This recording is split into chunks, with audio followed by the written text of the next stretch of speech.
Hi hello ನಮಸ್ಕಾರ. ನಿಮಗೆಲ್ಲರಿಗೂ ಸ್ವಾಗತ ಆಶಾ ಅಡುಗೆ ಮನೆಗೆ. ನಿಮಗೂ ಕೂಡ ಏನಾದರೂ ದಿಢೀರಾಗಿ ಸ್ವೀಟನ್ನು ತಿನ್ನಬೇಕನ್ನಿಸಿದರೆ ಉಳಿದಿರುವ ಗೋಧಿ ಹಿಟ್ಟಿನಿಂದ ಈ ಸ್ವೀಟ್ ರೆಸಿಪಿನ ಒಂದ್ಸತಿ ಟ್ರೈ ಮಾಡಿ. ತುಂಬಾ ಟೇಸ್ಟಿಯಾಗಿ ರೆಡಿ ಆಗುತ್ತೆ. ಹಾಗಾದರೆ ಇದನ್ನು ಯಾವ ರೀತಿ ಮಾಡಬೇಕು ಅನ್ನೋದನ್ನು ನೋಡೋಣ ಬನ್ನಿ. ಇದನ್ನು ಮಾಡಲಿಕ್ಕೆ ಎಲ್ಲಕ್ಕಿಂತ ಮುಂಚೆ ನಾನು 1 ಕಪ್ ಅಷ್ಟು ಗೋಧಿ ಹಿಟ್ಟನ್ನು ಇಲ್ಲಿ ತೆಗೆದುಕೊಂಡಿದ್ದೇನೆ. ಒಂದು ವೇಳೆ ನಿಮ್ಮ ಹತ್ರ ಉಳಿದಿದ್ರೆ ಅದೇ ಗೋಧಿ ಹಿಟ್ಟನ್ನು ನೀವು ಯೂಸ್ ಮಾಡಬಹುದು.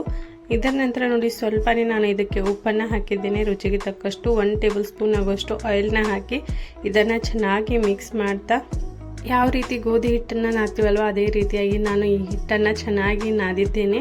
ಒಂದು ವೇಳೆ ನಿಮ್ಮ ಹತ್ರ ಮನೆಯಲ್ಲಿ ಚಪಾತಿ ಮಾಡಿದ ನಂತರ ಗೋಧಿ ಹಿಟ್ಟು ಹೆಚ್ಚಿಗೆ ಉಳಿದಿದೆ, ಅದನ್ನು ಏನು ಮಾಡಬೇಕು ಅಂತ ವಿಚಾರ ಮಾಡ್ತಾ ಇದ್ರಿ, ಈ ರೀತಿಯಾಗಿ ನೀವು ಸ್ವೀಟ್ ರೆಸಿಪಿನ ಮಾಡ್ಬೋದು.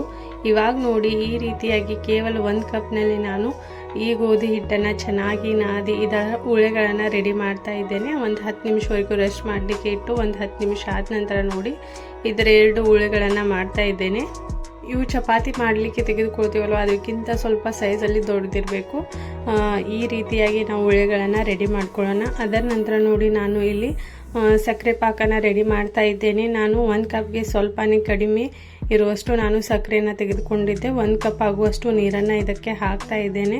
ಇದನ್ನು ಹಾಕಿ ನಾವು ಚೆನ್ನಾಗಿ ಮಿಕ್ಸ್ ಮಾಡ್ಕೋಬೇಕು. ನೋಡಿ ಈ ಪಾಕನ ಚೆನ್ನಾಗಿ ಒಂದು ಸ್ವಲ್ಪ ತಿಕ್ಕಾಗಿ ಗಟ್ಟಿಯಾಗಿ ರೆಡಿ ಆಗಬೇಕು. ಅಲ್ಲಿವರೆಗೂ ನಾವು ಈ ಪಾಕನ ರೆಡಿ ಮಾಡ್ಕೊಳ್ಳೋಣ. ಇದಕ್ಕೆ ನಾನು 1 ಏಲಕ್ಕಿನ ಕೂಡ ಹಾಕ್ತಾ ಇದ್ದೇನೆ.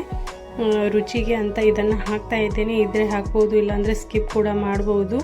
ಈ ರೀತಿಯಾಗಿ ನೋಡಿ ಸಕ್ಕರೆ ಪಾಕ ಕೂಡ ಚೆನ್ನಾಗಿ ರೆಡಿ ಆಗಿದೆ, ನೀವು ನೋಡ್ಬೋದು. ಸಕ್ಕರೆ ಪಾಕದ ಈ ರೀತಿಯಾಗಿ ಕಲರ್ ಬಂದಿದೆ ಅಂದರೆ ಇದು ಪರ್ಫೆಕ್ಟಾಗಿ ರೆಡಿ ಆಗಿದೆ ಅಂದರ್ಥ. ಅದರ ನಂತರ ನೋಡಿ ನಾವು ರೆಡಿ ಮಾಡಿಟ್ಟಿರುವಂಥ 2 ಉಳೆಗಳನ್ನು ತೆಗೆದುಕೊಂಡು ಈ ರೀತಿಯಾಗಿ ನಾನು ಯಾವುದೇ ರೀತಿ ಫೋಲ್ಡಿಂಗ್ ಮಾಡ್ದೇನೆ ಇದೇ ರೀತಿಯಾಗಿ ಪ್ಲೇನಾಗಿ ಈ ಚಪಾತಿ ಥರನೇ ಇದನ್ನು ಲಟ್ಟಿಸ್ತಾ ಇದ್ದೇನೆ. ಆದರೆ ಇದನ್ನು ಯಾವುದೇ ರೀತಿಯಾಗಿ ಫೋಲ್ಡ್ ಮಾಡ್ದೇನೆ ಇದನ್ನು ಲಟ್ಟಿಸಬೇಕಾಗುತ್ತೆ. ಈ ರೀತಿಯಾಗಿ 2 ಮೀಡಿಯಮ್ ಸೈಜ್ನ ಚಪಾತಿ ಟೈಪ್ನ ಇದನ್ನು ನಾನು ಲಟ್ಟಿಸಿದ್ದೇನೆ. ಇದನ್ನು ನೋಡ್ಬೋದು, ಚಪಾತಿಗಿಂತ ಸ್ವಲ್ಪ ದಿಪ್ಪನೇ ಇದನ್ನು ಲಟ್ಟಿಸಬೇಕಾಗುತ್ತೆ.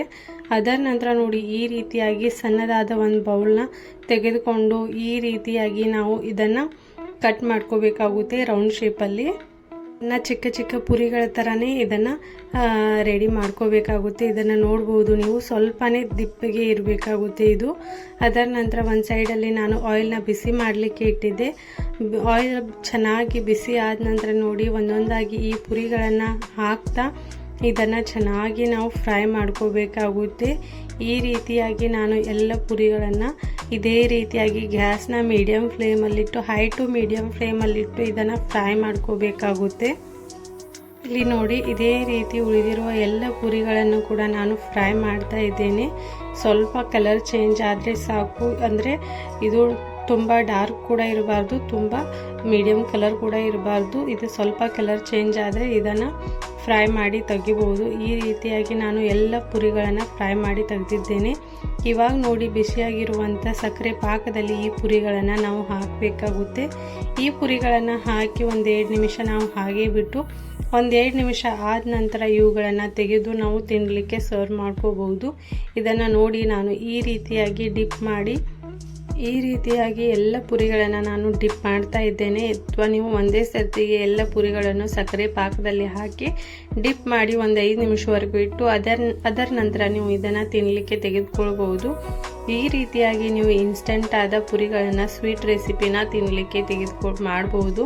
ತುಂಬಾ ಈಸಿ ಇದೆ ಮಾಡೋದು, ತಿನ್ನಲಿಕ್ಕೆ ಕೂಡ ಅಷ್ಟೇ ಟೇಸ್ಟಿಯಾಗಿ ರೆಡಿ ಆಗುತ್ತೆ. ಒಂದು ಸರ್ತಿ ಟ್ರೈ ಮಾಡಿ ಹೇಗಾಗಿದೆ ಅಂತ ಕಮೆಂಟ್ ಮಾಡಿ. ಇದೇ ರೀತಿಯಾಗಿ ಹೊಸ ವಿಡಿಯೋಗಳನ್ನು ನೋಡಬೇಕಂತ ಇದ್ದರೆ ನನ್ನ ಚಾನೆಲ್ನ ಲೈಕ್ ಮಾಡಿ, ಶೇರ್ ಮಾಡಿ, ಸಬ್ಸ್ಕ್ರೈಬ್ ಮಾಡೋದನ್ನು ಮರಿಬೇಡಿ. ಸಬ್ಸ್ಕ್ರೈಬ್ ಮಾಡೋದ್ರಿಂದ ಇನ್ನೂ ವಿಡಿಯೋಸ್ಗಳನ್ನು ಮಾಡಲಿಕ್ಕೆ ನಾನು ಮೋಟಿವೇಟ್ ಆಗ್ತಾ ಇರ್ತೇನೆ. Thanks for watching this video.